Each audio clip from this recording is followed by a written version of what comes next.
Their participation in the king's inverted rituals, though hidden from public view, left traces that eroded their authority. When priests preached obedience, some listeners wondered silently whether those very priests had bowed their heads in the secret chambers of Versailles. When bishops defended divine right, a few remembered that divine rituals had been turned into theatre under the king's gaze. In Vienna, whispers suggested that the French monarchy had surrendered to madness disguised as majesty. In London, pamphleteers mocked the absurdity of nobles competing for the privilege of holding a candlestick at the king's bedside. These accounts filtered back into France, where they mingled with local discontent, feeding the growing sense that something was deeply amiss. Meanwhile, the clergy, compromised and silent, could no longer serve as the unquestioned moral foundation of monarchy, debated in letters, woven into the fabric of plays and essays. But as the Enlightenment spread, they gained strength, and once questions begin, answers cannot be contained. Foreign observers contributed their own stories, sending home reports of what they had seen, reports that sometimes reached the ears of common readers in other lands. They spoke of Versailles as a house of gilded darkness, a place where light dazzled so brightly it obscured the shadows beneath. They asked questions that had long been considered dangerous if kings truly ruled by divine right. Why then could such divine authority be used for spectacles of humiliation? If the king was God's representative, why did he preside over rituals that mocked both faith and dignity? And if absolute power could consume wealth and lives for the sake of grandeur, was absolute power itself a blessing or a curse? These questions were not shouted in public squares. They were murmured in salons. Philosophers, too, began to nurture doubt, though their voices were often wrapped in the careful folds of allegory and subtle critique. And so, though peasants may never have stepped foot inside the mirrored halls, they carried within them an image of that world, painted by gossip and by resentment, an image of feasts with hundreds of dishes while they ate crusts of black bread, an image of nobles in silks while they patched their garments with scraps, an image of a king radiant with jewels while their own lives were dimmed by hardship. The people of France remembered the hunger that had accompanied the endless wars. They remembered the taxes that grew heavier with each passing year. They remembered the sharp contrast between their own poverty and the dazzling excess of Versailles. Memory, unlike gold or jewels, cannot be hidden away. It lingers. It is carried in the minds of children who hear their parents complain, in the songs of villagers, in the rumors exchanged in markets. These seeds were not yet shouts in the streets nor barricades raised in defiance, but rather whispers, questions, doubts, and stories. Small things that spread from salon to tavern, from the pages of pamphlets to the conversations of philosophers, until they became the roots of a storm that no palace, however radiant, could withstand. At the heart of these seeds was memory. The story of Versailles could not remain confined within its own golden gates. For splendor has a way of radiating outward, and shadows have a way of stretching far beyond their source. By the early 18th century, the brilliance of the sun, King's reign, had already begun to cool into twilight. And in that twilight, the seeds of something new were quietly germinating. The lesson of Versailles is not only about monarchy, but about the human tendency to submit when fear and desire mingle, when the promise of favor outweighs the risk of defiance. It is a lesson that reaches far beyond the 17th century, whispering across time to warn every generation. Today, visitors walk the gardens in wonder. It is the story of a nation caught between brilliance and darkness, a people who endured the cost of spectacle, a world where magnificence was purchased with misery. And in the next part of our journey, we shall see how these contradictions deepened still further, how the seeds of doubt and resentment sprouted into open challenge, and how Versailles itself became the emblem of everything that would one day be overturned. Picture Versailles glowing in the evening light, its windows ablaze with candles, music drifting through the halls, laughter echoing under gilded ceilings. Then picture, beyond those gates, the fields where peasants stooped over barren soil, the villages where families huddled against hunger, the marketplaces where whispers of resentment spread like smoke. It was the jewel of Europe, admired by all. Yet it was also the weight that pulled France toward the abyss. In its mirrors, one could see both the height of human artistry and the depth of human folly. In its gardens, one could stroll among flowers arranged with mathematical precision, while knowing that villages withered under neglect. It was at once the triumph of a monarch and the prelude to his dynasty's downfall. As you close your eyes and let your thoughts drift, imagine this paradox. By compromising the clergy, he eroded the moral legitimacy of divine right. By dazzling the people with light while plunging them into shadow, he sowed the seeds of rebellion. The very tools he used to strengthen his rule became the poison that would one day dissolve it. And so Versailles, for all its brilliance, became a paradox. A place where magnificence and ruin coexisted, where splendor was built upon suffering, where glory masked decay. The irony, dear listener, is that Louis himself believed he was securing the future of his throne. He thought that by binding the nobles, by dazzling foreign envoys, by crafting a machine of control that reached into every corner of life, he was ensuring that the monarchy would remain unshakable. But in truth, he was hollowing out the foundations upon which it stood. By draining the treasury, he weakened the state. By humiliating the nobles, he bred silent resentment. They remembered that while they ate crusts, the king feasted. They remembered that while they shivered, the king danced in halls of marble. They remembered that while their sons were marched off to fight wars, the king entertained himself with spectacles where nobles knelt as servants. Versailles, in their collective memory, became not a palace of light, but a palace of betrayal. A symbol of the distance between ruler and ruled, between splendor and suffering. These thoughts did not spread overnight, nor did they appear in bold declarations at once, but they lingered in salons, in pamphlets, in private conversations between scholars, until they became the undercurrent of a movement that would one day sweep away the throne itself. And meanwhile, the people remembered. They remembered not the treaties signed, nor the victories proclaimed, but the stories of Versailles, stories whispered and retold, until they took on the force of legend. If a king chosen by God could behave in such ways, then perhaps kings were not chosen by God at all. If divine authority could be twisted into theatre, then perhaps it was not divine. And if one man could drain the lifeblood of a nation to fuel his hunger for spectacle, then perhaps the structure of monarchy itself was flawed.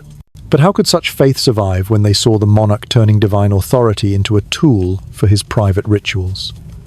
How could they proclaim the sanctity of divine right when that right was wielded not to serve the people but to indulge? Obsession. For many, silence seemed the safest path.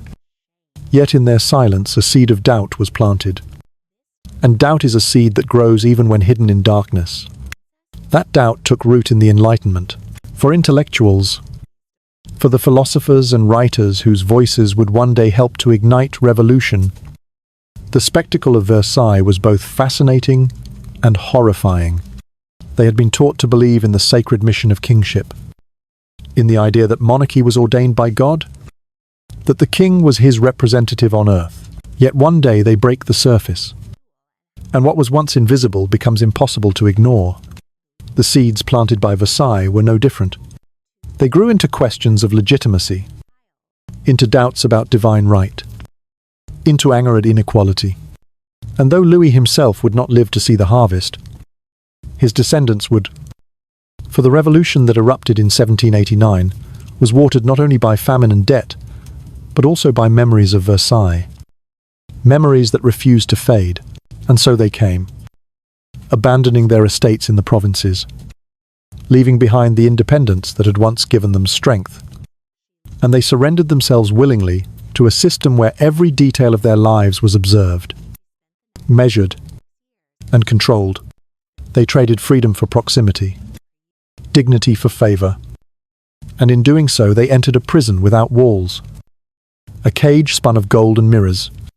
At first glance, the rituals of Versailles might have seemed harmless, even flattering, but among provincial noble families, those who remained outside the web of Versailles, there grew a sense of alienation. They looked upon the court not as the guardian of Christian virtue, but as its betrayer, not as the model of civilization, but as a theatre of corruption. They muttered that Paris and Versailles had sold their souls to vanity and vice, and in their muttering they reflected the widening gulf between the court and the country it claimed to rule. The contrast was not invisible. It was spoken of in whispers, in zayas, in stories that travelled along market roads and into taverns, until even those who had never seen the palace could describe its halls, not with admiration, but with resentment. The nobles, trapped within their golden prison, felt the weight of this resentment as a distant murmur, yet few dared acknowledge it. They were too entangled in their roles, too bound by the silence of complicity, too dazzled by the rewards of favor. Each war required armies. Each army required supplies, and so taxes rose higher, stretching the people thinner, until farmers sold their livestock, craftsmen pawned their tools, and families found themselves surviving on little more than black bread and thin soup. While Versailles glimmered with imported delicacies, villages lived with hunger, their children learning early the sharp edge of want. What appeared to the world as magnificence was, in truth, a siphoning, a slow draining of the lifeblood of the state into the endless hunger of Versailles. Wars, too, compounded the burden. Louis's ambitions extended far beyond the walls of his palace, and France found itself entangled in endless conflicts, wars against the Dutch, wars against Spain, wars to secure the Spanish succession. By the height of Louis XIV's reign, Versailles had grown into something almost mythic, a palace so radiant that visitors described it as though it were a vision from another world, a place where the very air seemed perfumed with power, and the gardens stretched like living tapestries across the earth. No priest could denounce his rituals without admitting that they had spoken prayers in rooms where worship was bent into theatre. No envoy could condemn him without acknowledging that they had played their own part in his spectacles. Silence, therefore, was not only protection, it was necessity. And so silence spread like a shadow through Versailles. Heavy, suffocating, inescapable, binding every voice and every soul to the machine. The very rhythm of life at Versailles was part of its design, and once they had endured such things, once they had bent themselves into roles they would never have imagined, they were bound more tightly than any prisoner in chains, for they could not speak of it without confessing their own complicity. This was the genius of Louis's design control through complicity. No noble could accuse him of degradation without revealing that they themselves had participated. Versailles still stands, radiant and haunting, a palace of light and darkness, a monument to glory and guilt, a reminder that the legacy of Louis XIV is not only the brilliance of his reign, but also the lesson that absolute power, unbound by law or morality, will always consume itself in the end. And with that thought, let yourself drift into rest, carried softly on the hush of history. As the Golden Palace fades into dream, close your eyes now and let this story be not only history, but lullaby. A reminder that power, however bright, carries its shadow, that silence can bind as strongly as chains, that splendor can conceal ruin, and that even the sun must one day set. Imagine the sun, king himself, not as the radiant god he wished to be remembered, but as a man, haunted by the memory of a frightened boy fleeing Paris in the dark. A man who built a palace to chase away fear, but instead created a monument that revealed it. Imagine Versailles as it is now, bathed in the soft light of evening, its fountains falling in graceful arcs, its halls quiet after the footsteps of countless visitors have faded. Imagine the walls whispering, not of grandeur alone, but of secrets. Not of triumph alone, but of shadows.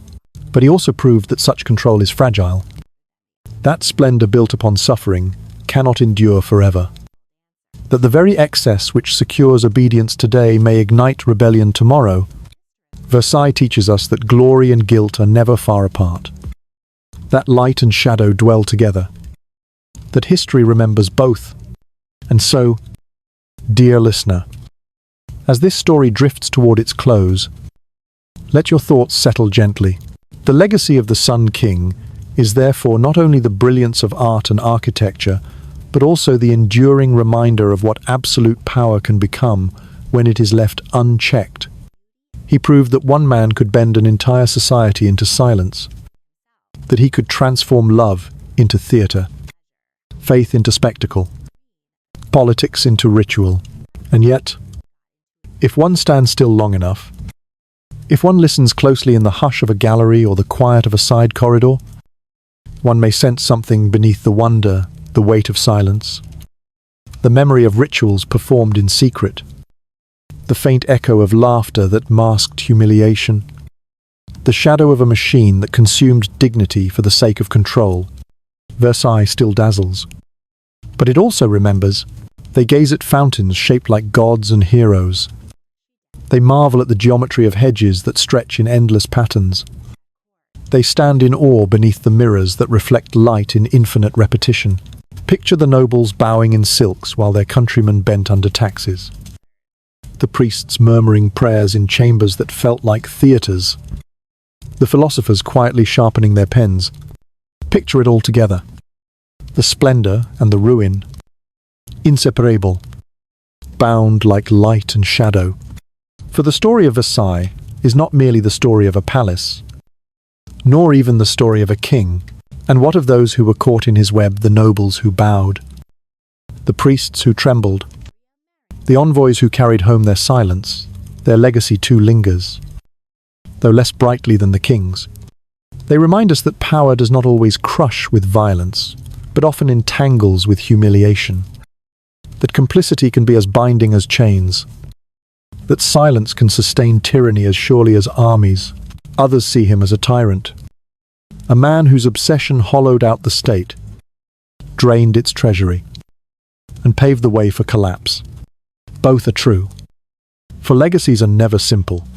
He was at once creator and destroyer, architect and arsonist, sun and shadow. The paradox of his reign is that his triumph contained the seed of his downfall, and his splendor carried within it the whisper of ruin. In their eyes, Versailles was not only a palace, but a symbol of betrayal, and they marched against it with the fury of generations who had carried its memory like a wound. Thus the legacy of the Sun King lived on, not only in the grandeur of architecture, but in the fire of revolution. Historians have debated Louis for centuries. Some see him as the epitome of monarchy, the model of centralized power, the sovereign who made France the envy of Europe. For the people of France, that shadow became the memory of distance, the distance between ruler and ruled, between feasts and famine, between gilded halls and bare cottages. They did not forget.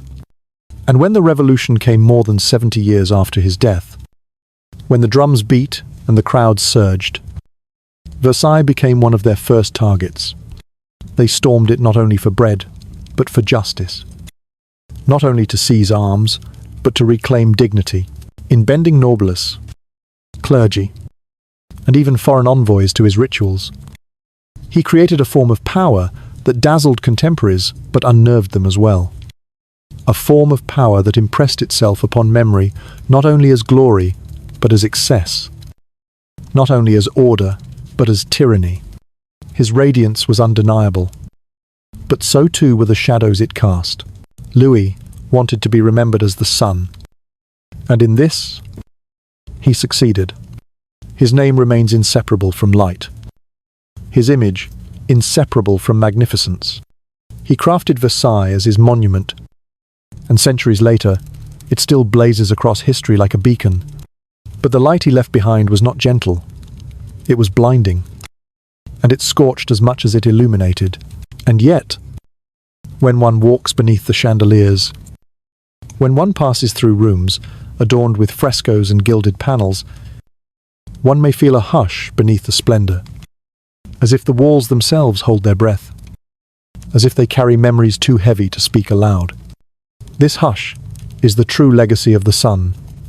King not only brilliance, not only triumph, but a silence woven of complicity, humiliation, and the shadows of power that consumed everything in their path. The palace still stands. Dear listener, rising from the plains of Ile-de-France like a vision out of dream and myth, its gilded gates gleaming in the morning sun, its gardens stretching in perfect order, its mirrored halls filled with the footsteps of visitors who arrive from every corner of the earth. They come to marvel at Versailles, to see with their own eyes what Louis XIV built, to gaze upon a place that has come to symbolize not only a king's ambition, but an entire era. Yet within its walls, if one listens closely, there is more than beauty. There is memory, and memory whispers of the seeds sown long ago. Seeds that grew into a storm. And in our next chapter, dear listener, we will reflect on the legacy of Louis XIV himself, not only as a monarch of light, but as a man whose brilliance cast shadows so deep that they consumed his own world, leaving behind both glory and guilt, splendor and ruin. A palace both radiant and haunted. Picture them rising slowly, like shoots pushing through soil, until at last they formed the forest of revolution that would sweep away not only the son, the king's descendants, but the entire system he had believed unshakable. Versailles still stands today, radiant and breathtaking, its mirrors gleaming with light, its gardens unfolding like pages of a perfect book. And so, as you let your breath grow steady and your mind drift toward rest, imagine these seeds. Picture them carried on the lips of philosophers in quiet salons, on the tongues of peasants in crowded markets, on the pages of pamphlets smuggled from town to town. Picture them taking root in silence, growing unseen beneath the surface, nourished by every injustice, every humiliation, every story told of a palace where splendor blinded the eyes but could not extinguish truth. The stories of Versailles, of nobles reduced to servants, of priests bent into complicity, to feasts held while villages starved, travelled farther than Louis ever intended. And once they reached the ears of philosophers, pamphleteers, and common folk alike, they became seeds, planted in soil already fertile with discontent. Seeds are quiet things. They do not announce themselves with thunder. They lie hidden. They wait. They grow slowly. The very brilliance that Louis had hoped would secure his legacy became a torch lighting the path toward revolt. Think of this irony, dear listener, that the Sun King, who had devoted his life to controlling every ritual, every gesture, every performance, could not control the stories that left his palace.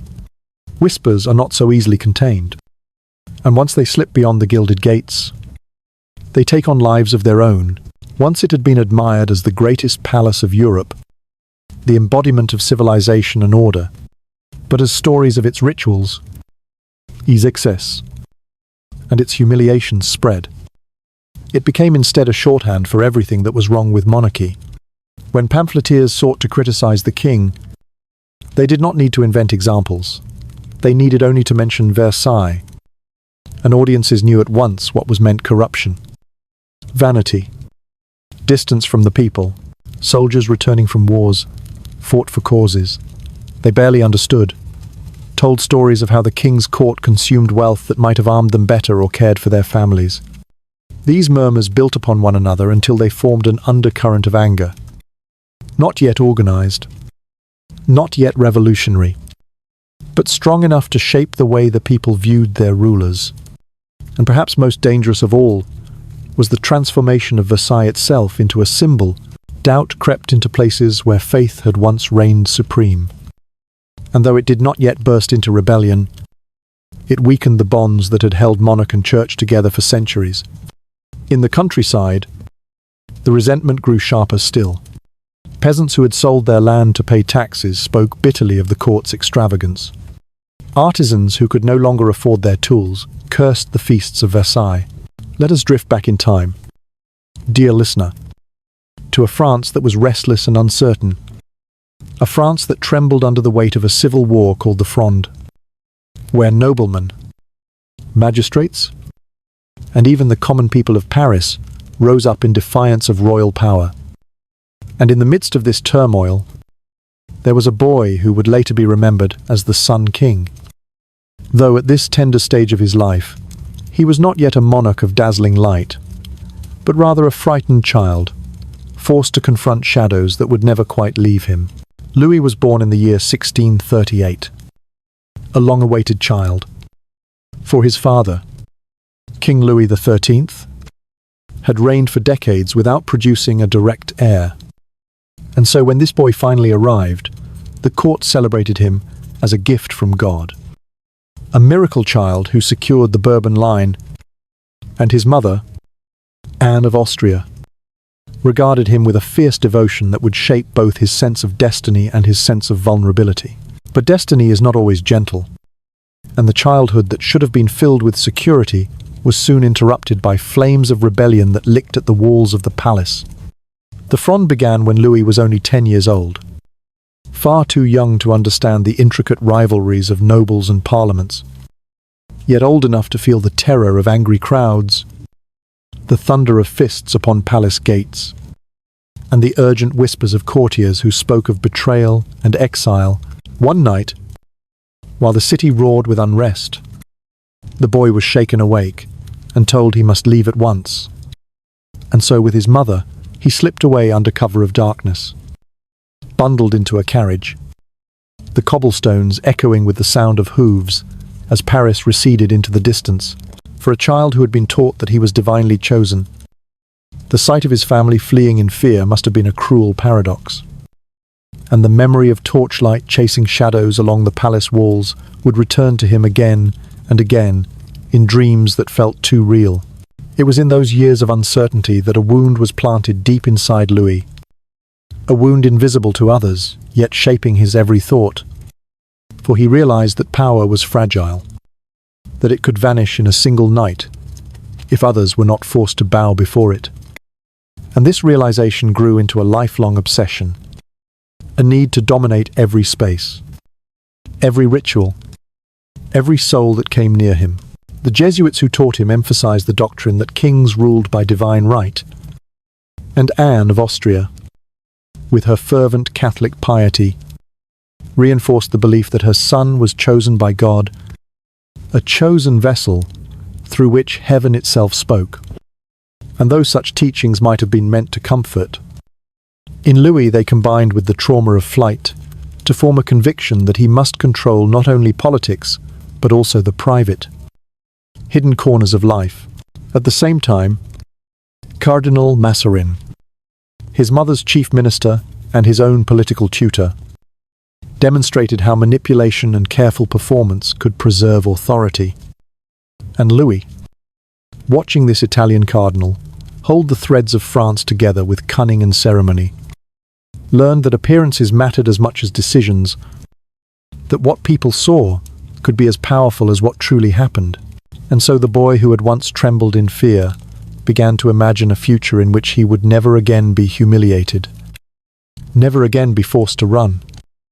A future in which the palace itself would become a fortress of authority, where even the smallest gesture of his body would remind others that they stood in the presence of someone sacred. The contrast between his fear and his education created a strange duality in the young prince. On the one hand, a child scarred by memory of flight and betrayal, and on the other hand, a youth filled with unshakable pride, convinced that his authority was absolute. The two halves of his soul did not cancel each other out, but instead fed one another, and together they formed the psychological engine that would drive him toward a monarchy unlike any Europe had ever seen before.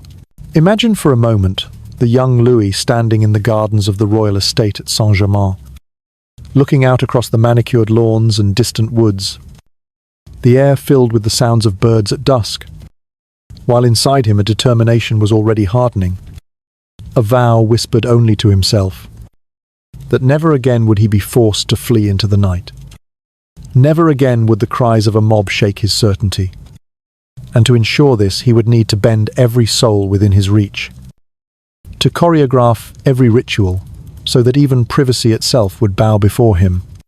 It was here, in the twilight of childhood, that the palace of Versailles began to take shape, not yet in stone and marble, but in the imagination of a boy who believed he was destined to shine brighter than all others. And yet behind that light, there would always remain the trembling silhouette of a child fleeing by carriage in the dark. And so, dear listener, as you let your eyelids grow heavy and your thoughts drift slowly away from the world around you, picture this boy, who would one day call himself the sun, and understand that even the brightest lights are born out of shadows, that the most dazzling power can be forged in the fire of childhood fear. And as we move gently toward the next part of his story, we will see how this wounded child grew into a young man who turned intimacy itself into a throne, how the lessons of flight and humiliation became the foundation for rituals that blurred the line between love, theatre, and politics, leading us deeper into the strange world of the king who never allowed privacy to remain private. The boy who had once fled Paris in terror grew into a young man of striking presence, tall, graceful, and possessed of a vitality that caught the eye of everyone around him. Yet beneath the golden curls and the confident bearing there still lingered the memory of humiliation, the certainty that power must be absolute or it would be nothing at all. And so when Louis XIV declared in the year 1661 that he would govern without a prime minister, the decision shocked Europe, but for Louis it was nothing less than the fulfillment of a vow whispered in the shadows of childhood, a promise that no one, not nobles nor parliaments, not priests nor foreign powers, would ever again hold sway over him. The early years of his reign were filled with dazzling spectacles of youth he adored, dancing, performed in court ballets where he himself took the role of Apollo, the sun god, and he filled the palace with music, laughter, and endless movement, as if to drown the last echoes of childhood terror in waves of radiance. Yet as the years passed, it became clear that the stage he craved was not limited to politics or art, but extended into the most intimate realm of human life. He began to see his own body, and the bodies of those around him, as instruments of power, objects to be arranged, choreographed, and displayed. And in this transformation lay the birth of rituals that would confound and unsettle even the most jaded courtiers. His first great love was Louise de la Vallière, a young woman of gentle spirit and shy demeanour, whose eyes shone with innocence and whose heart longed only for devotion. To her, the relationship was an act of love, tender and personal. Yet to Louis, it became something else entirely, a theatre in which he could enact the role of conqueror, ruler, and judge. The meetings between them, though private in outward form, were infused with ceremony, gestures repeated as if rehearsed, silences that carried the weight of command rather than intimacy. And in her letters to confidants, Louise hinted at the unease she felt, at the strange performances demanded of her, rituals that turned affection into submission, love into a stage upon which she was never the equal partner, but always the subject. At first, she endured it, telling herself that this was the price of being loved by a king. Yet over time the rituals grew heavier, less the playful games of a young man in love, and more the assertions of a sovereign who could not bear to encounter anything but total surrender. The joy of devotion gave way to fear, and fear shaded into despair, for she realized that in his eyes she was not only a woman but also a symbol, a vessel in which his obsession with control could be poured and displayed. And in that realization, her love began to wither. But Louis, rather than softening, only pressed further. For in his mind, the body of his mistress was no different from the throne he sat upon. Both were seats of power. Both existed to reflect his supremacy. And so he blurred the line between love and sovereignty until they became indistinguishable. It was as if he had taken the wound of childhood flight and rewritten it in the theatre of intimacy. Staging. Each embraced not as comfort, but as conquest, ensuring that even in the privacy of the bedchamber, he was never vulnerable, never merely a man, but always the king. When Françoise Athénaïs de Montespan entered his life, the tone of these rituals changed.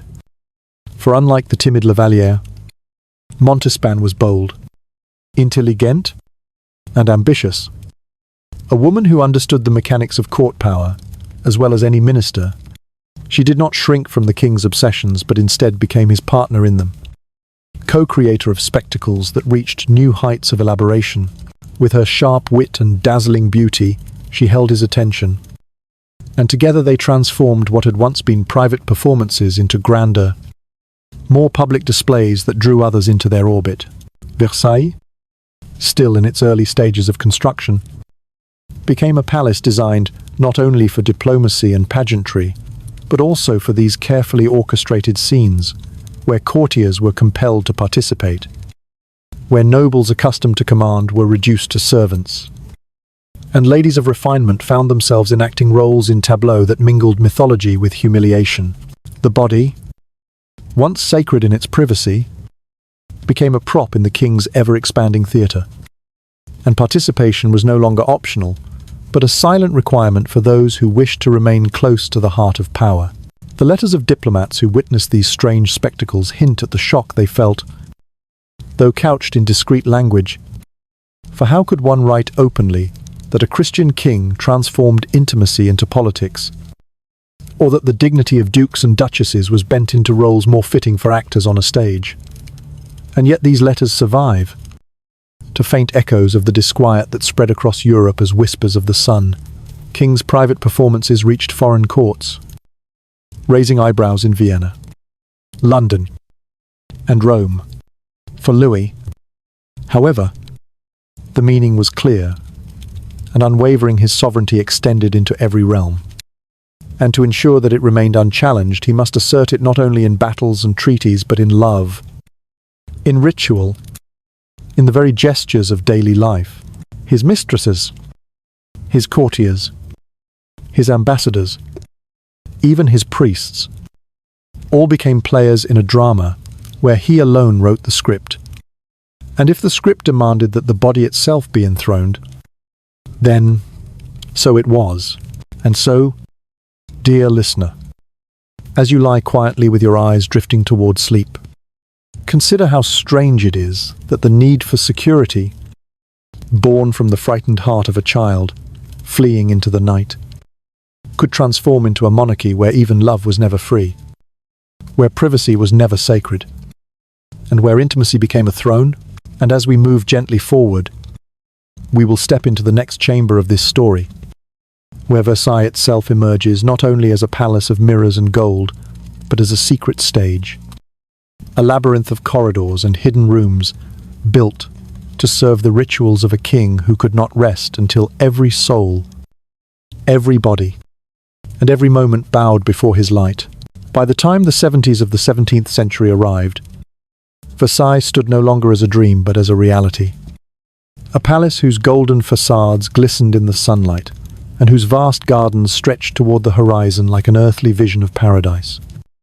And yet, dear listener, what most visitors saw as splendor was, for those who passed beyond the gilded doors, something far more unsettling. For Versailles was not only a palace but a theatre, and every corridor, every mirror, every hidden door had been designed with the same obsessive purpose, to transform human life into performance under the watchful gaze of Louis XIV. The Hall of Mirrors dazzled foreign envoys and noble families with its endless reflections of candlelight, but behind those glittering panels were secret chambers, corridors where few dared tread, and rooms whose very architecture whispered of secrecy.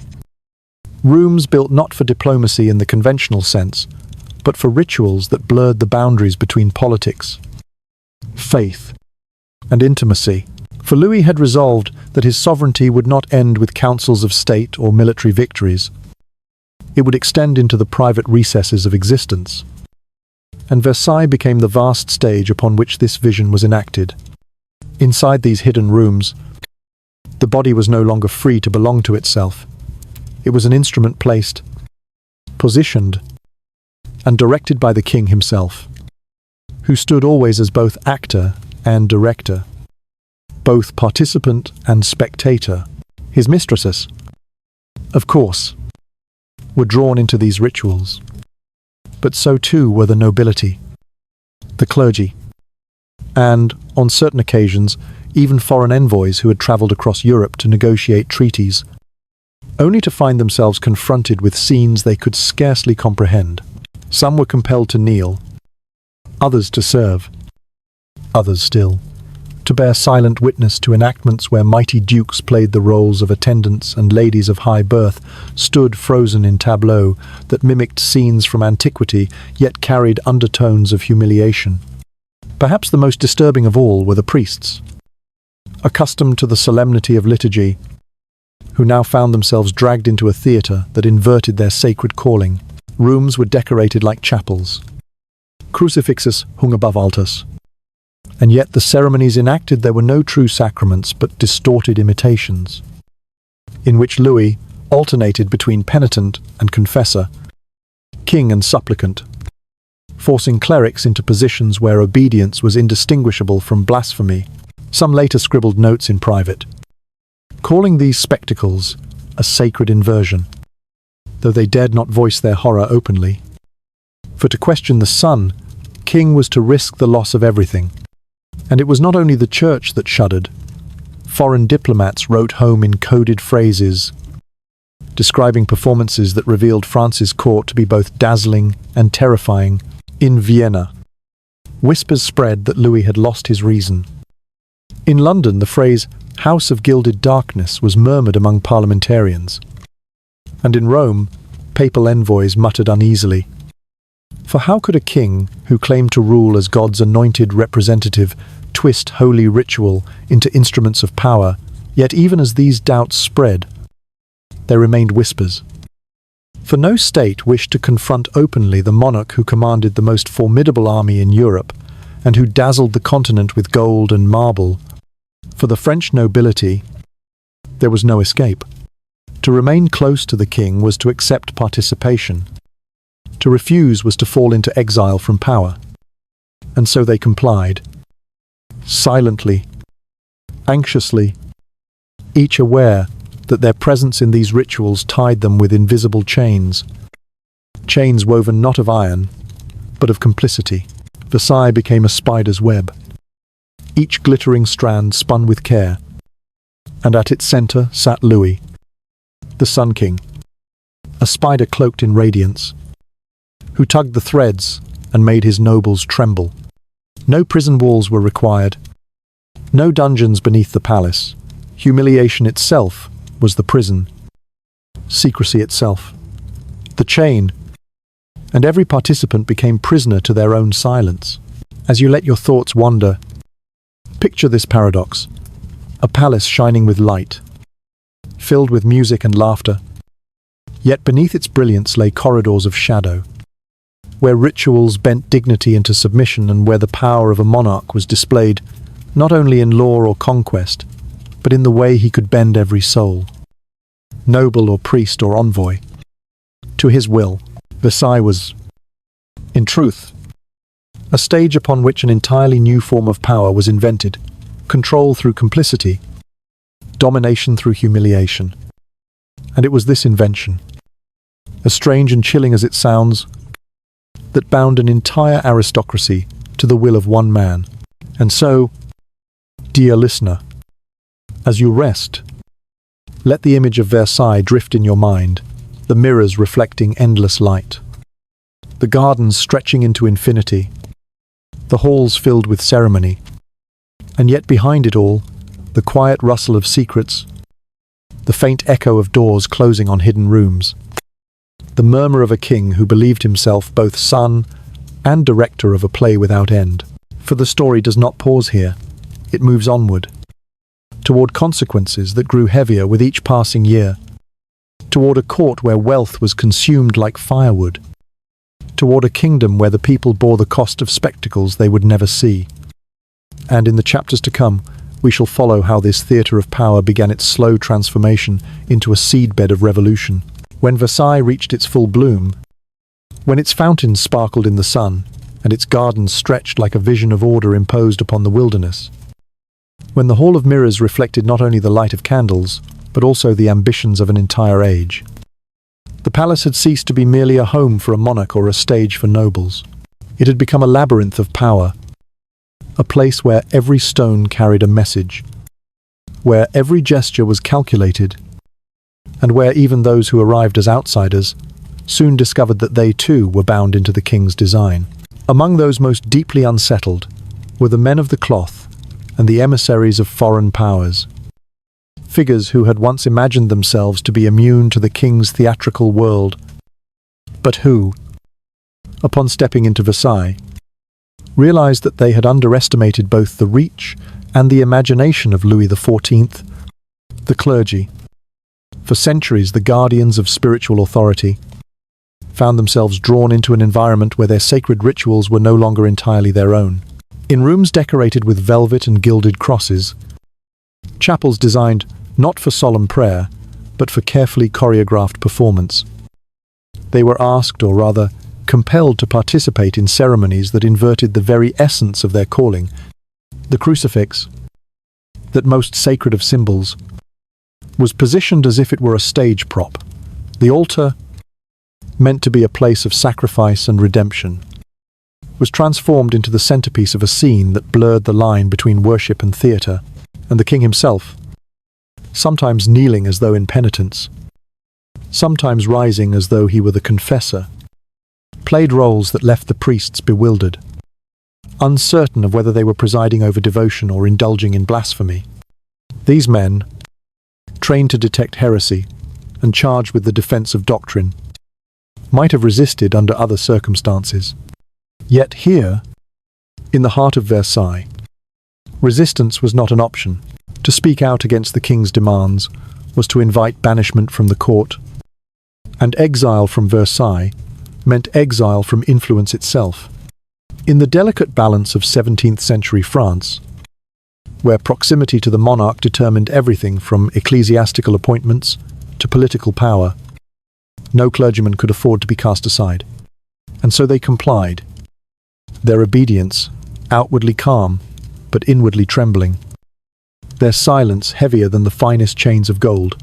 Some, unable to bear the contradiction, scribbled notes in secret journals, lines written in hurried Latin or cloaked in allegory, recording their unease without daring to state it plainly.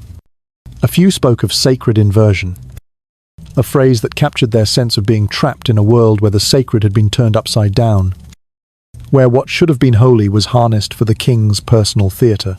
Yet these notes remained hidden, folded into prayer books or tucked into private archives, for none dared let their voices rise above a whisper.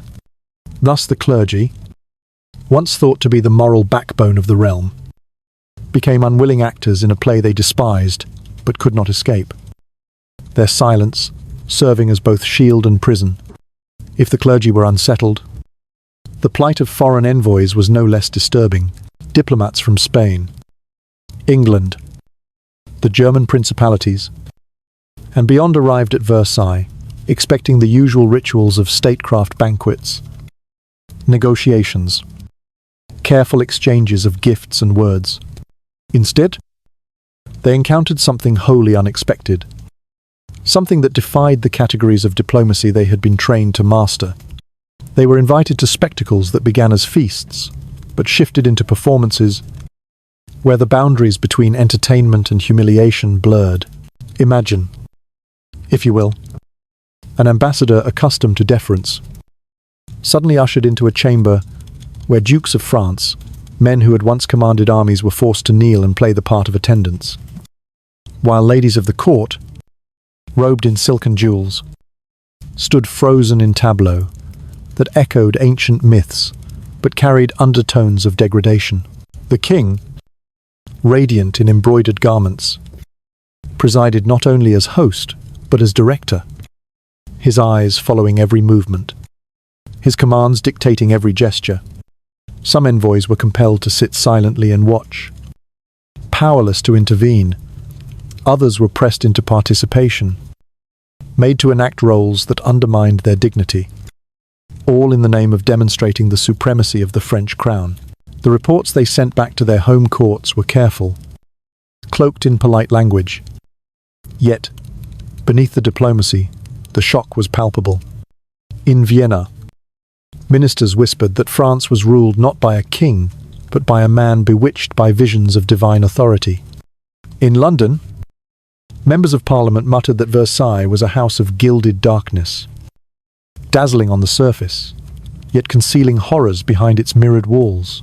In Rome, papal envoys returned with furrowed brows, torn between loyalty to Catholic monarchs and unease at the rituals they had witnessed, rituals that seemed to mock the very faith they represented. And yet, despite their disquiet, almost none dared to confront Louis directly. His armies were strong, his wealth immense, and his authority within France absolute. To criticize him openly would have been to risk diplomatic rupture, perhaps even thus. Like the clergy, the envoys fell into silence, carrying back to their homelands not only news of alliances and treaties, but also burdens of secrecy they could share only in whispers. Each became, in his own way, a prisoner of Versailles, bound by the humiliation he had endured, unable to speak of it freely, yet unable to forget. This was the genius and the cruelty of the Sun, King's design. He did not need prisons. He did not need whips or chains. For humiliation itself was the instrument of control, by involving priests and ambassadors in rituals they could never publicly acknowledge. He bound them with invisible cords of complicity. To reveal the truth would have been to expose themselves as participants in scenes they found shameful, and so they remained silent, their very silence becoming a tool of the king's power. Versailles thus extended its dominion not only over France but across Europe.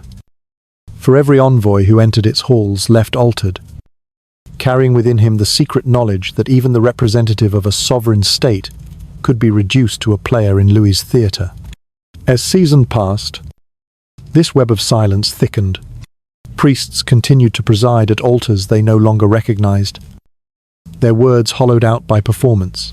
Ambassadors continued to bow at receptions, their memories haunted by scenes they could not describe in official dispatches. The nobility of France, watching from within, saw that neither churchmen nor foreign dignitaries were exempt, and this realization deepened their own entrapment. If even the emissary of a distant monarch could be compelled to kneel in play before Louis, what chance had a provincial noble to resist? And so Versailles became a spider's web more complete than any fortress, its strands woven of gold, silence, and shame. It is tempting, dear listener, to think of these scenes as extraordinary, as exceptions to the usual order of diplomacy and religion. Yet they were not isolated moments, but part of a system, a deliberate transformation of life into theatre, where every action served the same end, the demonstration of absolute control. The clergy who trembled at inverted rituals, the envoys who sat in stunned silence, the nobles who dared not refuse, all became evidence that the king's authority extended into realms that had never before belonged to politics. Love, faith, diplomacy, even the privacy of the body, all were absorbed into his sovereignty. And so as you rest, let the image settle in your mind. Priests in candlelit chambers, their voices faltering as sacred words are recited in scenes that feel strangely hollow. Ambassadors in gilded chairs, shifting uneasily as dukes of France act the part of servants. The son, king himself, standing radiant, every gesture measured, every silence heavy with command. Picture the corridors of Versailles, endless and mirrored, where secrets echo more loudly than songs, where silence is not absence but presence, not emptiness, but control. This was the hidden Versailles, the one no guidebook describes, the one whispered in secret correspondence and scribbled in the margins of prayer books, the one where humiliation was currency and complicity, the price of admission. It was here that Louis's power reached its strangest and most terrifying height. And it is from here that our story must continue. For in the next chapter we will see how the nobility themselves, once the proud warriors and guardians of France, became entangled in this web until they could no longer distinguish loyalty from imprisonment, honor from humiliation, and how in their silence they carried forward the very seeds of a future they could not yet imagine. The nobles of France had once been lions, proud and untamed, roaming freely across the provinces, commanding armies, and challenging kings when their own interests were threatened. They remembered their ancestors who had ridden into battle clad in steel, who had counseled monarchs as equals rather than servants, who had stood as the very backbone of the realm. Yet, by the time Versailles opened its doors in glittering magnificence, those lions found themselves caught in a web more intricate and inescapable than any chain of iron. The Sun King did not subdue them with swords or dungeons.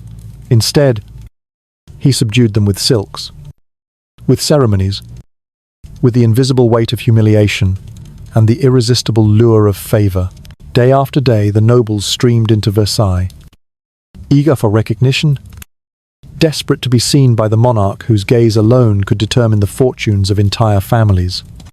To be absent was to be forgotten, and to be forgotten was to be ruined. To be allowed to attend the king as he rose from bed, to hand him his shirt, to present him with the sacred boots of the morning ritual.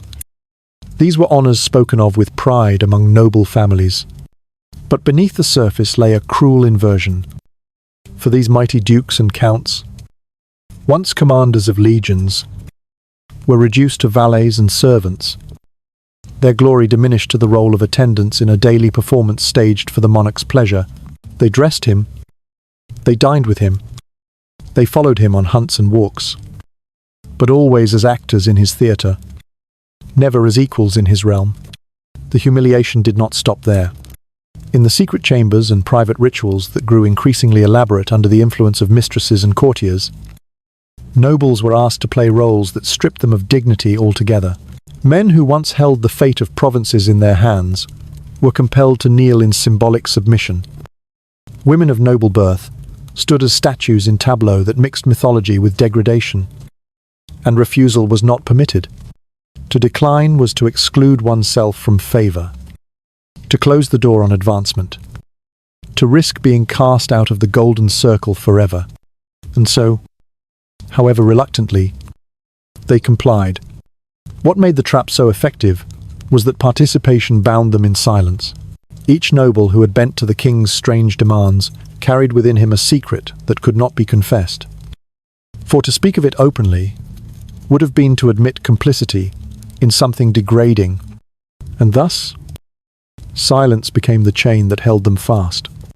They were prisoners not because guards held them, but because their own fear of exposure kept them tethered to the palace. Louis had discovered a form of control, unlike anything Europe had ever known. Control not through violence, but through shame. Not through imprisonment, but through performance. The nobles, accustomed to commanding others, found themselves commanded instead. And in this reversal, their very identity was reshaped. Gradually, they ceased to be warriors and governors and became courtiers. Men and women defined not by what they did, but by how they appeared, by the grace of their bows, the elegance of their dress, the perfection of their smiles. Versailles was a stage, and they were its actors, forever auditioning for the favor of the king, forever fearful of being written out of the script. And yet, for all the humiliation, the lure of proximity remained irresistible. To be seen by the king, to be spoken to by him even briefly, was to bask in a light that could illuminate one's entire household. Titles, offices, pensions, lands, all these flowed from the monarch's hand. And so long as one remained close, the rewards could be dazzling. Families who played their roles well rose to prominence. Those who faltered fell into obscurity. And thus the game continued. Generation after generation, as nobles surrendered their independence in exchange for the glittering crumbs of royal favor, behind closed doors, some complained, whispering to trusted confidants that they longed for the freedom of their ancestors, that they wearied of the endless theatre, that they felt themselves diminished by the roles they were forced to play. But these whispers never rose beyond the level of private complaint. None dared to speak openly, for fear that their words would reach the king's ears. And so discontent was smothered beneath a veneer of smiles and bows. Silence reigned, as surely as the king did. In this way, Versailles became a spider's web, more perfect than any fortress. Each noble was a fly caught in the strands, struggling yet unable to break free, bound not by iron but by vanity, greed, and fear. The web glittered in the sunlight, dazzling to those who saw it from afar. But to those trapped within, it was a prison of golden threads. The king, seated at the center, pulled the strands with ease, watching as his nobles trembled and obeyed, secure in the knowledge that none could escape without tearing themselves apart. Foreign visitors, watching the life of Versailles, were often struck by the spectacle of nobles competing for the smallest gestures of royal attention. They saw dukes elbow one another for the honor of holding a candlestick, marquises whispering compliments in hopes of being remembered, countesses adjusting their gowns for hours before the possibility of being noticed. To outsiders, it seemed absurd, even pitiful. Yet within the logic of Versailles, it was deadly serious. For to be invisible was to be powerless, and to be powerless was to be destroyed. As years passed, the transformation deepened. The nobility, once the independent pillar of the realm, became increasingly indistinguishable from courtiers, their fortunes tied entirely to the palace, their lives consumed by the theatre of favor. Provinces went neglected, estates fell into disrepair, soldiers lacked leaders, and the very structure of France shifted. What had once been a kingdom balanced between monarchy and nobility became instead a monarchy with courtiers, a sun with satellites that orbited endlessly, reflecting light but never generating any of their own. And so, dear listener, imagine the corridors of Versailles, glittering with chandeliers, alive with music and laughter, yet heavy with unspoken secrets. Imagine the nobles who walked those halls, their heads held high in public, but bowed in private, their dignity eroded by rituals they could never admit aloud. Imagine the silence that bound them all together, a silence more powerful than any decree, a silence that ensured the supremacy of one man. This was the fate of the French nobility under the sun, king to be transformed from lions into actors, from warriors into courtiers, from proud guardians of the realm into prisoners of their own ambition. They had entered the palace seeking favor, and found themselves caught in a web they could not escape. And in their silence, in their complicity, they ensured that the system would endure, for each knew that to expose it would be to expose themselves. Yet even as they played their roles with polished grace, cracks began to appear. Some nobles, particularly those of provincial families untouched by the palace's allure, whispered to outsiders that Paris and Versailles had sold their souls, that the court was no longer a place of honor, but of corruption. And among the people, stories spread of nobles debasing themselves before the king, stories that mingled with tales of lavish feasts and empty granaries, two of silks imported from abroad, while peasants starved. Slowly, quietly, a chasm opened between court and country, between those ensnared in Versailles and those who looked on with growing resentment. But that, dear listener, belongs to the next chapter of our tale. For as the nobles remained entangled in the web of complicity, Versailles itself was transforming into something larger, something more dangerous. A machine of control that would consume wealth, morality, and loyalty alike. And in the glow of its mirrors and the hush of its corridors, the seeds of ruin were already being sown. By now, dear listener, Versailles was no longer only a palace, nor even just a theatre of endless performances, but something more precise, something colder, something that resembled a machine, a vast instrument constructed to maintain control over every soul that came within its reach. And like all great machines, it functioned with both dazzling elegance and merciless efficiency. The nobles who once ruled provinces, the priests who once preached without fear, the envoys who once carried the dignity of their nations, all had become cogs, gears, and levers in a mechanism designed to secure one man's supremacy.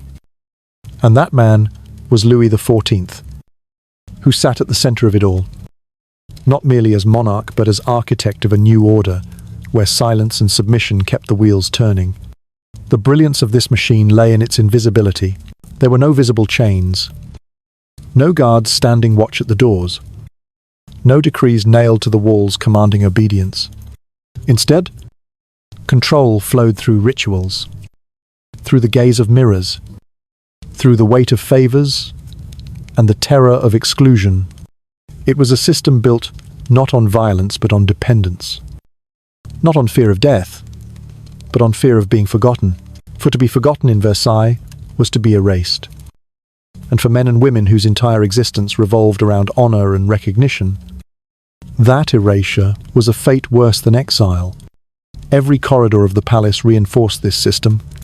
The endless mirrors reflected not only light, but also self-consciousness, reminding each person that they were always on display, that every gesture, every glance, every hesitation was being observed, vieilled, and perhaps remembered by the king.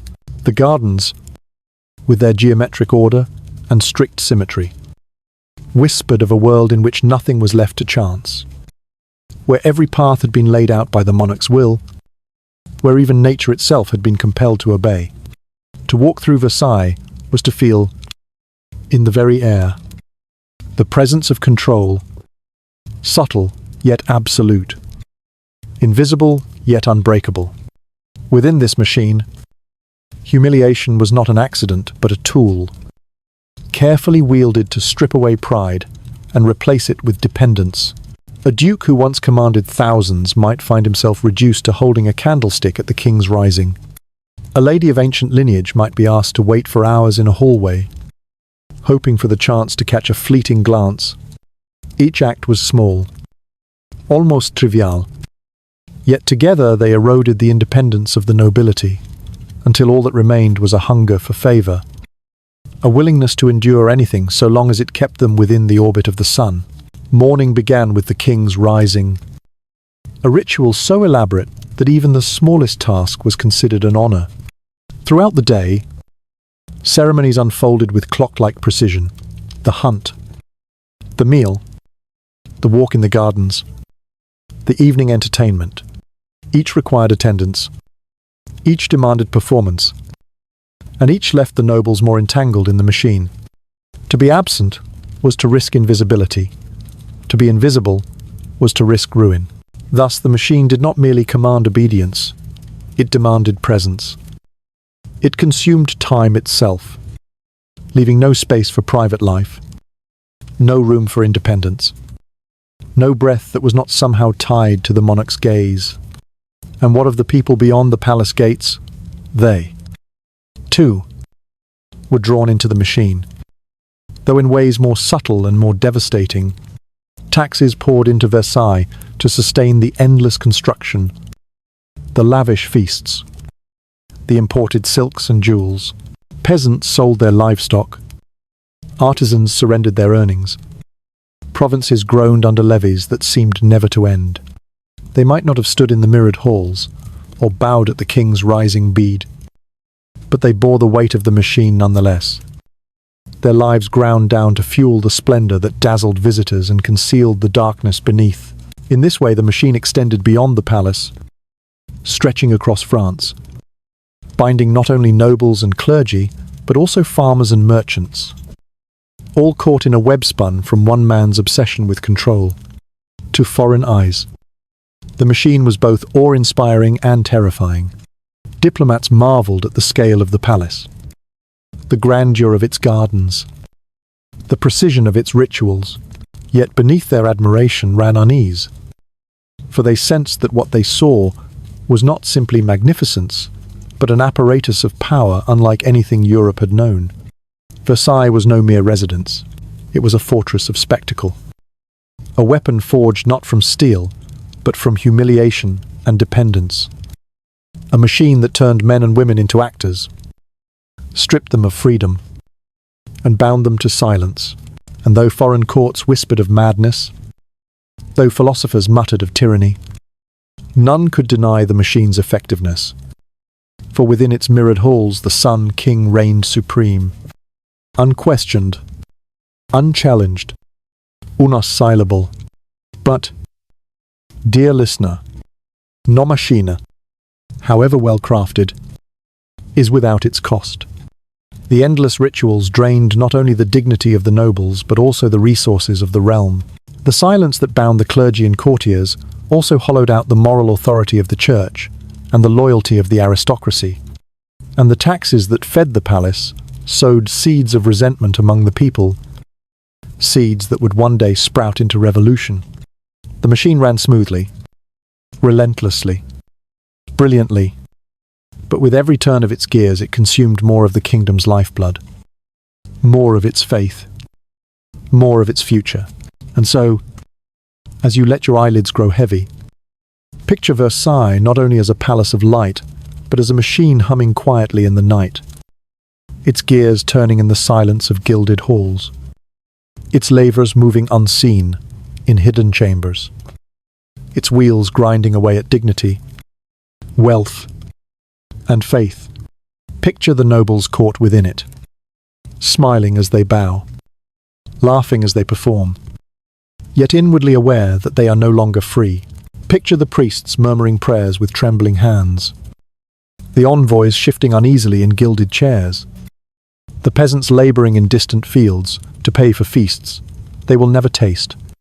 This is Versailles, as it truly was a machine of control, vast and elegant, merciless and consuming. The creation of a man who believed that to be safe, he must control everything, even the souls of those around him. And as we move into the next chapter of this story, we will see how the cost of this machine grew heavier still, how the splendor that dazzled Europe began to cast deeper shadows across France, and how the very brilliance of the Sun King became a light so blinding that it burned the world he sought to rule. Yet, dear listener, beneath this dazzling image lay another reality, one less often spoken of, one that unfolded not in golden halls, but in the granaries of villages, not in mirrored galleries, but in the weary faces of peasants, not in orchestras playing under candlelight, but in the silence of homes where there was little bread. A splendor, so bright and so consuming, cast shadows that stretched across France, and those shadows deepened into ruin. Every secret ritual within Versailles carried a price, every lavish costume worn once and discarded, every hidden chamber built for the king's peculiar performances. Every feast that spilled across 100 dishes, all of it demanded resources.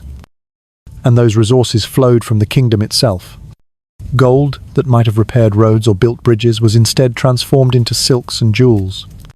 Silver that might have armed soldiers or fed the hungry was swallowed by the machine of spectacle.